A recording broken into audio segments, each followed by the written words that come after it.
Hi, Emily Carlson. Thank you for joining me as one of my first guests on my Resilient Entrepreneur Show.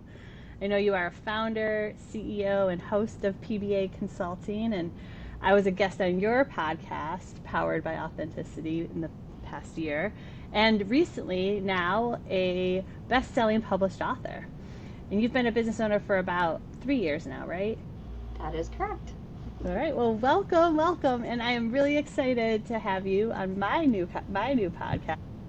To get to know you a little bit better and to get started, I like to play this little game with quick question, intro type of questions, and quick answers. So, Emily, who is or was the first hire in your business? My son. We like to call him Producer Ken, and he gets paid and take out food. Love that. I love that. Keeping it in the family, keeping it close. Yep. And what is your best software tool that you're using that you can't live without? Right now, it's probably ChatGPT. I'm really leveraging that quite extensively, not necessarily to write, but to polish and draft and help. I use it really as my assistant at this point. Yes. I'm looking for a pocket AI that actually can do all of the things. Mm-hmm. So that also would be your favorite AI tool, or do you use other AI tools that you're working with? I do also use Copilot, and I Okay. use that more on the application side. So, it's a whiz when it comes to writing formulas in Excel. Well, yes, which, human error, like one transposed number in one cell can throw off all your formulas. Yep. I think Copilot is going to help replace, well, a lot of AI is going to replace Excel and PowerPoint, right? The having to take hours of manual time on those two tools. And then this is an interesting question for you because I also know your consulting background as a CTO, your previous history as a CTO and your consulting background. Do you prefer to hire full-time contractors, outsource projects, or use fractional resources when you're growing? Yeah, so if I would say it's going to be project-based resources for right now, and I'd answer that question differently come another time. It would be great to hire full-time always, and to be able to leverage their background, but just due to where I am for the growth of my organization, it's project-based resources. And that helps you just scale, right? And grow and use what you need, right? Like kind of cost contain those projects and those resources. Yep. Absolutely. Awesome. Do you want to share anything else about what your business is focused on and what your business is doing before we get started with success and failure questions? Yeah, sure. So PBA Consulting, we are really I like to say, a boutique IT consulting firm. No client is the same, therefore no approach that we use is the same either. I feel like every business has something very specific that they need when it comes to a consulting organization, and I do not want to be the one size fits all type of company.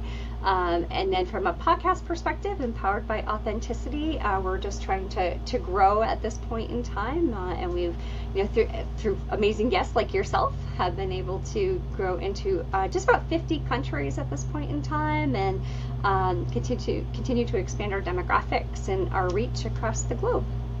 Wow, 50 countries. I love that. And with your bestseller author book, I'm sure there's a lot of takeoff in topics for that from an international standpoint. So I hope to be like you someday with this little podcast that I'm starting. I'm sure you will be. It'd be great. Awesome. So I know that you've been a business owner for a while now. And I'd like to start with the easy question, which is, what is your proudest achievement as an entrepreneur or business owner, and how did it happen? Yeah, I think my proudest achievement has been able to, over the past few years, maintain a customer base that I had when I first started the organization. Growth comes from partnerships, and those partnerships come from relationships, and that's really what we do is we bring people together to help solve problems. So I think I'm really proud of the fact that through also some interesting 2025 times, we've been able to maintain that customer base, and it's a testament to the work that we're doing, and a testament to the growth that we want to experience. So I'm really super proud of that. And I'm looking forward to continuing to expand on customers, but really excited to take those that I've had with me since day one along for the ride.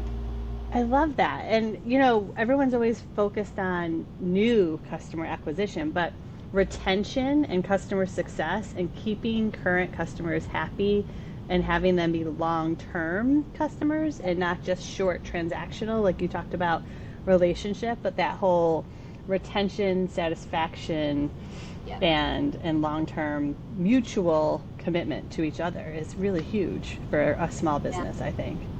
It is, and I think something that's lost is that relationship piece of business. I think everybody's out trying to gain the next level and get them, the next level of revenue, and that's important. And I'm all about revenue growth, but I'm also about people growth, and growing the relationship that you have with your current clients is a great way to have foundational revenue as you continue to grow. And I think back in the day, with one of the consulting firms, they called it land and expand. You landed a customer, and then how could you expand out? And that's all about reach, and really understanding their business and how they work and their culture.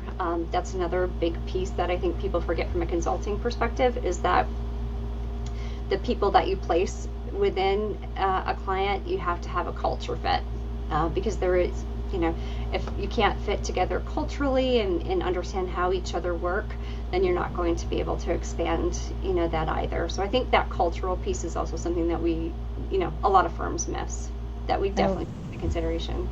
Yeah, I think that, it has to continue to be a good fit for everybody involved, right? And, I've heard land and expand before, and but I like the retention focus. I think that's an interesting metric for achievement that not everyone pays attention to. Of my the customers that gave me that chance when I went out on my own as my first customers are still my existing current customers, is a really huge achievement. I love that. All right, we also know that being a business owner is very challenging and that no business is all peaks without valleys. And that 2025 has been a difficult year, with a lot of companies still being very risk adverse and cost conscious. Budgets haven't been as big as they've been in previous years. Mm-hmm. So tell me about a mistake or maybe a hard lesson that you've learned during your growth journey of your business. I think it's been the lesson is patience, patience, patience, because things are going to take longer than what you want them to. Especially when you sit back and you realize that you have to make a pivot of some kind. What produced revenue yesterday isn't necessarily going to produce revenue today, and you have to be able to be fluid enough to take a step back and recognize where you need to pivot, but understand that pivot is going to take time. One, to come up with how you want to approach it, what you want to do, how to stand out in probably an already saturated market. All of that takes time. And then when it comes to sales cycles, they are long. In 2025, they are very long. So patience and, really just understanding that things will happen. They're probably just not going to happen as fast as you want. That doesn't mean it's not the right direction. That doesn't mean you're not headed in that pivot's not heading you in the right direction, because it probably is if you're feeling it, but it's going to take longer than you want it to. And that's been a really hard lesson for me personally. There's ways that I'm trying to pivot both for myself and the company. And I had to realize that this is not a tomorrow journey. This is a marathon. And it's going to take time. It's going to take more people. For me personally, I had to say, I need to put my hand up and I need help. I don't know exactly how to make this pivot on my own. And the other thing that I'm really wanting to make sure people understand is that during your journey, asking for help is a strength and not a weakness. And when you feel like things are taking longer and you're just not sure, put your hand up, ask for help. And somebody will be out there to help you. And that's a great thing for you personally, as well as for your organization. I love that. I was nodding my head, so it's called the Resilient Entrepreneur Show because of the resiliency, but the patience and the pivot I resonate so much with. I think I've constantly been pivoting and reacting and learning of reacting to the market, reacting to customers' feedback or prospects' feedback or the reasons why, and always looking to change.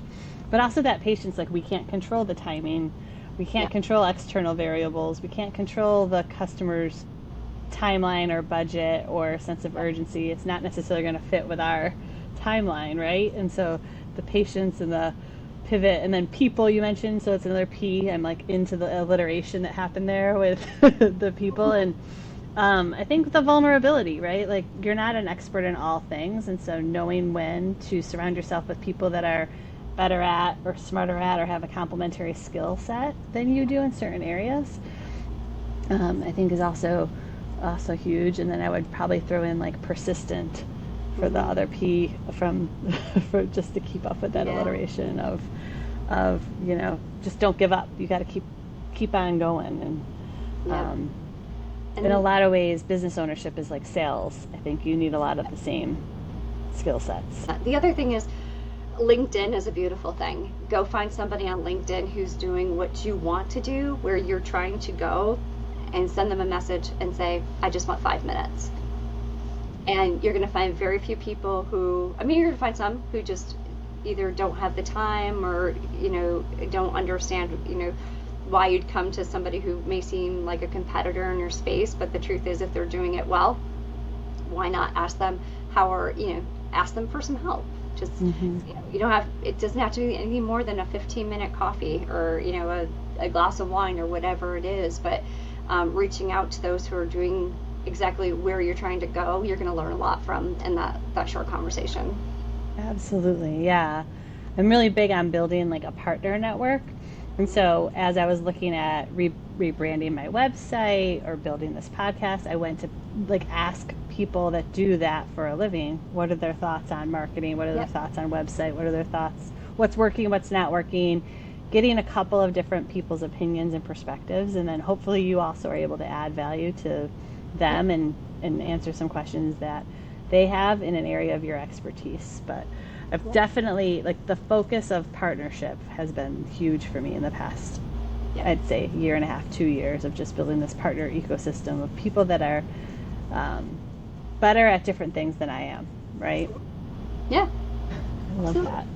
And like, I'll come to you when I'm ready to finally be an author and write my book. We talked a little bit about that, and now, starting this podcast journey. So things that we can learn from each other. So then let's talk about what's next. So we want to talk about the future, and I kind of want to do it in the same format as that beginning intro section. So what is on the plan for how you're growing your business the rest of this year? Yep. So for the rest of this year, we are focusing on our foundation. So right now we have great clients, and we are going to focus on them. The other thing that we are focusing on is how do we grow and scale the podcast to that next level. I've been very protective of the brand, but do I go try find sponsors and things like that? So it's really foundational growth and then forward growth for the podcast. And what is one step you're taking towards that goal? Asking for help. It's truly for PBA Consulting. It's where can I help you, and being there and supporting clients. And recently that's meant some over the weekend work, and that's great. It's been fun to go back to some grassroots efforts. For the podcast, I can't ask people to like and share enough, including grabbing people's phones and being like, hey, let's hit that subscribe button while we're sitting here talking. It is truly, that's how growth comes, and I have to just know that it's okay to ask for help. And right now, that help is to hit that subscribe button out on your favorite podcast platform. I think that is huge, right? Like, that's all they need to do is just like, subscribe, follow, share, right? I feel like one of my kids who watches a lot of YouTube. How are you, and we talked about how you're planning on doing that, right? How are you planning on doing that? But being not afraid, I guess, to ask everyone that you meet of how they can support you. Do you see any obstacles in your way? I do. I think that the obstacle is making sure that I stand out enough. So it's coming up, not just, and that holds true for consulting as well as the podcast, is that you need to differentiate yourself in one way or another. So I think it's just, how do I make sure I've pivoted and am, leveraging the differences enough and talking about them enough so that people understand the value in and hitting like and subscribe or signing a statement of work to grow the company. Yeah, I love that. For me, what stood out for you was the Buffalo connection, Go Bills, and you have it in your background. And I was going to wear my Bills t-shirt today just to support the Bills theme. But I think you lean into that too, right? Like you're Western New York. You were talking about focusing local first. I lean heavy being in North Carolina on my local region of RTP as well, of part of my brand and differentiation of staying, local as standing out. But it's different in an international market too. It is, but it isn't. There are amazing stories of people who have come to Buffalo or come to Western New York that started someplace else in the world. There's also things that they're doing to make a change and an impact globally as well that people don't even know are happening. So I think there's probably stories everywhere. It's finding those people who want to share those stories that will make the difference across the globe. Is that, oh, we didn't know this existed here or there, or just again being able to stand out and tell those great stories. I think storytelling is the key to all of it, right? That's the Yep. way to be memorable, and for people Yep. to want to listen, want to watch, want to hear on both a podcast, but even in our businesses, right? And in our consulting, is the storytelling is what people will resonate with and remember and think about when they think of you. And just being true to yourself. I mean, just maintaining. Powered by authenticity, right? Yeah, and it's so true. I'm not afraid to tell a client if we do something wrong. It happens, and they're going to value the fact that we came forward, and then that mistake actually becomes a differentiator because we're not afraid to kind of tuck those things under the rug. I've mess up scheduling things all the time, or not all the time, but you get my point. Is like things happen, and it's like, okay, I made that mistake. Here's the impacts. Here's how we've corrected it, and then people will learn to trust you, and that trust is just something that is invaluable. Agreed. And the authenticity of I might not be the right partner for you on this, but I can recommend or refer you to someone that's better and a better fit for that is better than taking something that you're going to fail at and not being able to deliver on, and then you lose, the trust because you couldn't deliver. You do. And how can I help? Like, share, subscribe to Powered by Authenticity. Tell your friends about it. Grab your kids' phones, hit subscribe, your husband's phone. But in all seriousness, really, as much word as we can get out regarding the work that we're doing on the podcast, but then also from a IT consulting perspective, knowing that, if there's a unique need or something, to your point, never going to take work that we're not comfortable in handling. And, I think that just, builds a trust. I can refer you, but definitely, realizing where our guardrails are from a delivery perspective is super important. So just sharing the word about who we are and what we're doing. I love that. And that's part of this too, is giving me a chance to give you exposure to an audience that I grow, and kind of the mutually beneficial exposure of the podcast. So I was once your guest, and now you get to be my guest, about a year later, I guess. So this is exciting for me. Well, thank you, and thanks for having me. And thank you for being so open and honest. I think the vulnerability, like you mentioned, and authenticity are hugely important, and sharing your story about being a business owner and a resilient entrepreneur. So now that you've been on my show, who do you think I should interview next? Who do you recommend for me? Ooh, there are so many amazing individuals. Somebody in North Carolina, though, that I think would be a really good guest for you, Victoria Vukjanovich. She is a global transformation leader. I think I may have introed you in the past. Was she one of your co-authors in your book? She was. Okay.